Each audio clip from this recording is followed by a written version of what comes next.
بسم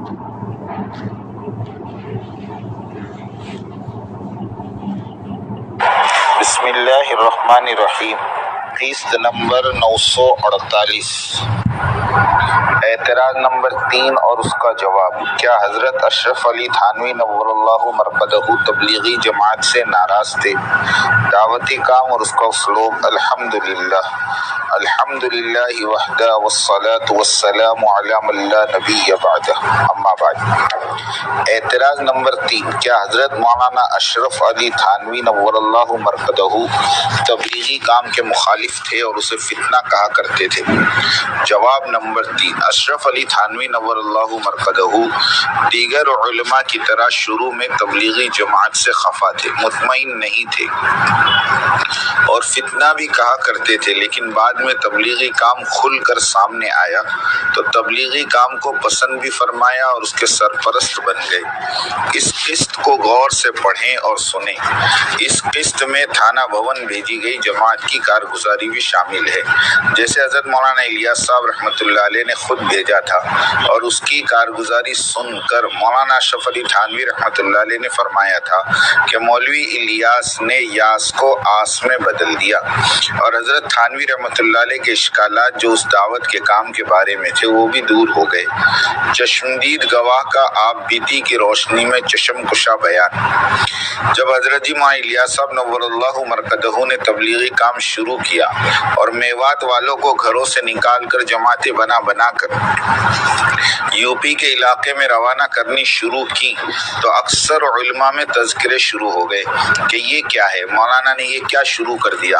حضرت مولانا شاہ اشرف علی تھانوی نور اللہ مرقدہ کے کانوں میں جب یہ خبریں پہنچی تو آپ گھبرا گئے۔ فرمایا کہ لوگ تو علماء کی بات قبول کرنے کو آمادہ نہیں، یہ میوات کے ان پڑھ لوگ کیا تبلیغ کریں گے؟ یہ تبلیغ نہیں بلکہ دین میں ایک نیا فتنہ ہے، یا امت میں ایک نیا فتنہ فرمایا۔ حضرت جی اول نے دوسرے علماء کے فرمان بھی سنے، حضرت تھانوی نور اللہ مرقدہ کا فرمان بھی سنا، لیکن کسی قسم کا جواب نہ دیا، نہ زبانی نہ تحریری۔ وقت کا انتظار فرماتے رہے، یہاں تک کہ حضرت جی نے 1933 میں سردیوں کے موسم میں میوات سے 200-250 کے قریب 2 ماہ کے لیے لوگوں کو نکال کر جماعتیں بنائیں، علاقے تجویز کی۔ حضرت نے شیخ الاسلام سید حسین احمد مدنی نور اللہ مرقدہ سے دہلی کی شاہجہاں مسجد عرف جامع مسجد سے جماعتوں کو ہدایت دلا کر دعا کرا کر روانہ کیا۔ حضرت شیخ نور اللہ مرقدہ جماعتوں کو ہدایت فرما رہے تھے۔ جوش بیان میں فرمایا کہ وہ کام ہے کہ اس سے باطل ختم ہوگا اور انگریزوں کی حکومت ہندوستان سے مٹ جائے گی، اور اس لال قلعے پر یہ جھنڈا جو لہرا رہا ہے سرنگو ہوگا انشاءاللہ۔ حضرت شیخ زکریا رحمۃ اللہ علیہ کا یہ فرمانا ہی تھا کہ لال قلعے کا جھنڈا بغیر کسی ظاہری سبب کے اچانک گر گیا۔ جامع مسجد اس وقت بھری ہوئی تھی۔ اس منظر کو دیکھ کر سب نے زور سے اللہ اکبر کہا۔ حضرت شیخ الاسلام حضرت مدنی نے ڈانٹ کر فرمایا، آج لوگ اپنے سارے جوش کو نعروں میں ختم کر دیتے ہیں، میں ایک عمل کو بتلا رہا ہوں، اس کو سمجھو۔ کچھ جماعتیں کرنال پانی پت کی طرف روانہ کی، کچھ سہارنپور کے اطراف میں اور کچھ کاندھلا کے چاروں طرف کے علاقوں میں روانہ کی۔ وقت پورا ہونے پر ایک کے لیے کوئی مقام طے کر لیا کہ وہاں سب جمع ہو جانا، میں آ کر واپسی کی بات سمجھا کر اور مصافحہ کر کے چھٹی دے دوں گا۔ کاندھلا کے اطراف کی جماعتوں کو آخری وقت میں کاندھلا میں ہی جمع ہونے کو فرمایا۔ وہ ایام بھی آ گئے کہ جماعتوں کا وقت پورا ہو گیا۔ یہ لوگ جو کہ کاندھلا کے اطراف میں بھیجے گئے تھے کاندھلا میں جمع ہو گئے۔ حضرت جی تشریف لائے، بہت ہی مسرور اور مگن تھے، اپنے خاندان والوں سے کہہ کر پرتکلف دعوتیں کھلائی اور ان کے کام کو خوب سراہا۔ پھر فرمایا، دوستو تم کل 60 آدمی ہو، اپنے میں سے صرف 8 آدمی یا 10 دن کے لیے مجھے ایسے دے دو کہ میں جہاں ان کو بھیجوں وہاں چلے جائے۔ لیکن سب کو واپس گھر جانے کا شوق اس قدر تھا کہ کوئی بھی تیار نہ ہوا۔ حضرت جی مولانا الیاس صاحب 2 دن تک مسلسل مسلسل ترغیب دیتے رہے. کبھی حضرت مولانا احتشام الحسن صاحب ترغیب دیتے، کبھی آپ دیتے. دوسرے یا تیسرے دن حضرت میاں جی محمد عیسیٰ فیروز پوری نے عرض کیا کہ حضرت میں تیار ہوں.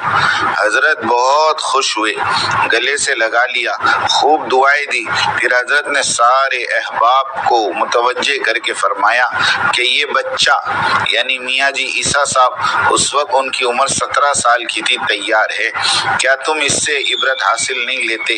یہ تو عمر میں تم سے کم اور حوصلے میں سب سے بلند ہے. اس کے بعد جو لوگ کھڑے ہوئے ان کے ناموں کی یہ فہرست ہے: نمبردار محراب خان صاحب، منشی نصر اللہ صاحب، حافظ عبد الرحمن صاحب، حاجی سعد اللہ صاحب، مولوی ابراہیم صاحب. عبداللہ سقا فیروز پور نمک نے بھی ارادہ فرما لیا. ایک لڑکا فیروز پور نمک کا اور بھی تھا جس کے بارے میں صحیح یاد نہیں آ رہا کہ کون سا تھا. غالب گمان وہ حسن خان تھا. یہ کل 8 نفر کی جماعت تھی. منشی نصر اللہ صاحب کو امیر مقرر فرمایا اور نمبردار محراب خان کو ذمہ دار قرار دے کر حضرت نے بہت دعاؤں کے ساتھ اس مختصر سی جماعت کو مندرجہ ذیل ہدایتیں دے کر روانہ فرمایا. روانگی کی ہدایت: وقت گزارنے کے اصول اور اعمال بتلانے کے بعد فرمایا تمہاری جماعت کو تھانہ بھون بھیجا جا رہا ہے، لیکن اس کی صورت یہ ہے کہ پہلے تھانہ بھون کے قرب و جوار میں کام کرتے رہنا، اس قدر محنت کرنا کہ حضرت تھانوی تک تمہاری محنت کے تذکرے پہنچنے لگے، یہاں تک کہ حضرت اقدس تھانوی کی طرف سے تمہاری جماعت کو تھانہ بھون پہنچنے کا حکم آ جائے. قرب و جوار میں صرف 8 یوم کام کرنا. اگر اس عرصے میں حضرت کا پیغام مل جائے تو تھانہ بھون چلے جانا اور پیغام نہ پہنچے تو واپس نظام الدین آ جانا. اگر پیغام مل جائے تو بہت استغفار کرتے ہوئے اللہ سے دعائیں مانگتے ہوئے سیدھے حضرت کی خانقاہ میں پہنچ جانا اور بہت ہی آداب و احترام کے ساتھ داخل ہونا.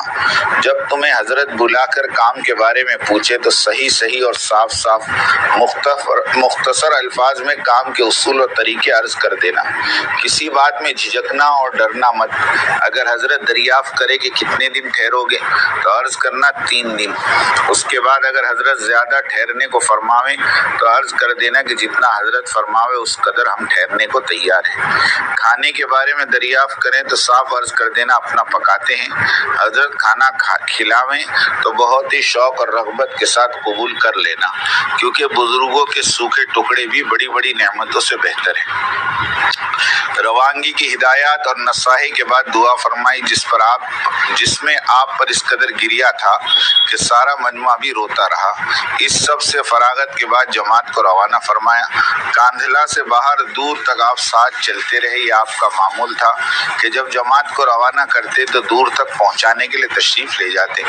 چلتے چلتے بھی نصاحیں فرماتے رہے. ایک طرف آپ پر انتہائی مسرت کے آثار اور اسی میں کبھی کبھی اس قدر فکر اور بوجھ محسوس ہوتا تھا کہ آپ کے بدن مبارک میں تھر تھری پیدا ہو جاتی.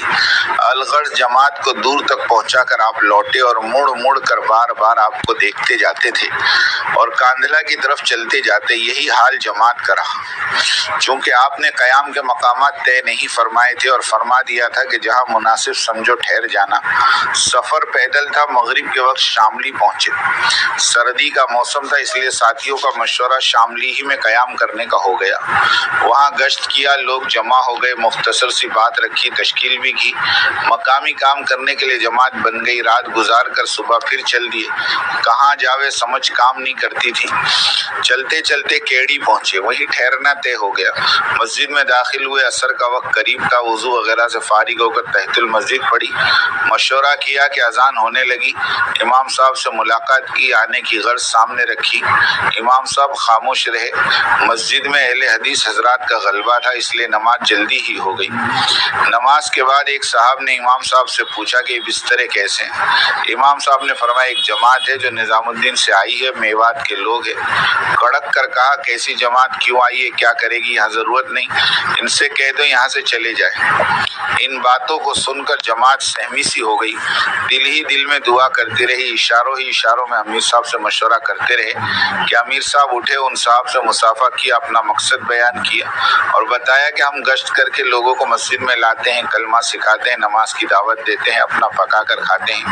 یہ بات سن کر بمشکل اس پر راضی ہوئے کہ گشت اور بیان کی اجازت ہے، قیام کہیں اور جگہ کرنا۔ خدا کا شکر ادا کیا۔ بعد میں تحقیق امام صاحب سے کی کہ یہ کون صاحب تھے؟ فرمایا یہ نواب عبد الکریم ہے اور یہ 4 بھائی ہیں، ان میں سے 2 اہل حدیث ہے، 2 حنفی ہیں اور یہ سب سے بڑے ہیں۔ سارے بھائی ان کا اکرام اور احترام کرتے ہیں، نیک ہے، دیندار ہے، صوم و صلات کے چاروں بھائی پابند ہیں۔ ان کے 50 گاؤں ہیں۔ نواب عبد الکریم کے ذمے ہی سارا نظام ہے۔ عبد الکریم خان صاحب سے چھوٹے بھائی کا نام یاد نہیں، تیسرے بھائی عبد الحمید خان اور سب سے چھوٹے عبد المجید خان ہیں۔ یہ دونوں حنفی ہے اور حضرت تھانوی سے بیعت ہے۔ عشاء سے پہلے گشت کی ہے، بھائی بھی گشت میں ہمراہ تھا۔ بے نمازیوں کی اکثریت تھی، لیکن ذرا سا سمجھانے اور ایمان اور نماز کی بات سننے سے لوگ مسجد کو آتے رہے، جس سے مسجد میں مغرب کی نماز میں ایک صف بھی بمشکل ہوئی تھی۔ عشاء میں مسجد کے اندر اور مسجد کے صحن میں جگہ بھی نہ مل سکی۔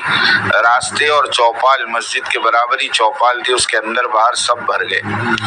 عشاء کی نماز ادا کی، دعا کے بعد اعلان ہوا، سارا مجمع بیٹھ گیا۔ منشی نصر اللہ صاحب نے بیان کیا، آخر میں اپنے ساتھ کام کرنے کی دعوت دی۔ بہت سے لوگوں نے ارادے کیے، پھر دعا کی۔ امام نواب عبد الکریم خان صاحب نے فرمایا کہ آپ حضرات میری خطا کو معاف فرمائیں، مجھے تمہارا کام بہت پسند آیا، میں چاہتا ہوں کہ ہمارے سارے گاؤں کے کاشتکار نمازی بن جاوے، لیکن ہماری کوشش کارگر نہ ہو سکی۔ آپ والی شکل بہت ہی مؤثر ہے، اس لیے آپ یہاں ہی قیام فرمائیں، میں خود اور میرے بھائیوں یا ہمارے لڑکوں میں سے کوئی نہ کوئی آپ کے ہر وقت ساتھ رہے گا۔ کھانے کا آپ فکر نہ کرنا، اس کا انتظام بھی ہم کریں گے۔ جماعت نے کھانے سے تو معذرت کر دی، صرف ایک وقت کی دعوت ان حضرات کی اصرار کی وجہ سے قبول کی۔ 8 دن کا نظام بنایا، اس چھوٹی سی ریاست میں گاؤں گاؤں پھر کر کام کرتے رہے، ہر بستی میں مسجدیں بھر گئی۔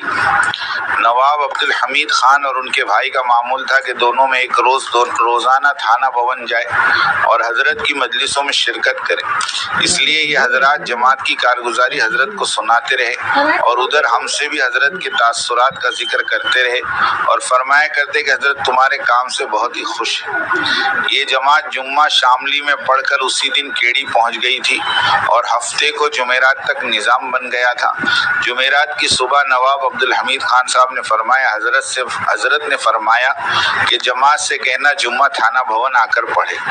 حضرت جی کے فرمان کی وجہ سے جماعت کو انتظار تھا کہ وہ مبارک دن کب آئے گا کہ جب حضرت تھانوی کا حکم آئے اور ہم تھانہ بھون حاضر ہوں۔ چنانچہ نواب صاحب کا پیغام کیا تھا، گویا عید کے چاند کی اطلاع مل گئی، رات گزارنی بھاری ہو گئی۔ اکثر نے نماز تلاوت اور ذکر میں رات گزاری، فرض نماز کے فجر کی نماز کے بعد ہی روانگی کی تیاری میں لگ گئے۔ آج سورج نے نکلنے میں بھی اپنا ناز دکھایا، خدا خدا کر کے اشراق کا وقت ہوا۔ نماز اشراق ادا کرتے ہی جماعت تھانہ بھون کو روانہ ہو گئی۔ سب ساتھیوں کو اس قدر خوشی تھی کہ شوق میں پاؤں زمین پر نہ لگتے تھے۔ صبح صبح ہی تھانہ بھون میں سیدھے خانقاہ امدادیہ والی مسجد میں پہنچ گئے۔ حضرت کی خدام منتظر تھے، ہاتھوں ہاتھ جماعت کو لیا، شمالی جانب مدرسے میں سامان رکھوایا، ڈھیلا، استنجا، غسل خانے وغیرہ بتلائے، فرمایا کہ اپنی ضرورت سے فارغ ہو جاؤ، جمعہ کے بعد حضرت سے ملاقات ہوگی۔ اتنے میں مولانا ظفر احمد صاحب تشریف لے آئے۔ آپ کو ہم پہچانتے تھے کیونکہ آپ کی میوات اور نظام الدین تشریف آوری ہوتی رہتی تھی۔ آپ نے جماعت کو بٹھایا، رہنے سہنے اور کام کرنے کے اصول معلوم کیے۔ امیر صاحب اور نمبردار محراب خان صاحب نے سارے اصول عرض کر دیے۔ آپ نے فرمایا بعینی حضرت کے سامنے بتا دینا، اگر تم کچھ بھول جاؤ گے تو میں یاد دہانی کرا دوں گا۔ آپ نے حضرت کی خدمت میں حاضری کے آداب اور اصول بھی بتلا دیے، پھر تشریف لے گئے۔ جماعت اپنی اپنی ضرورتوں سے فارغ ہو کر مسجد میں اگلی صف میں جگہ لے کر نماز تلاوت میں مشغول ہو گئی۔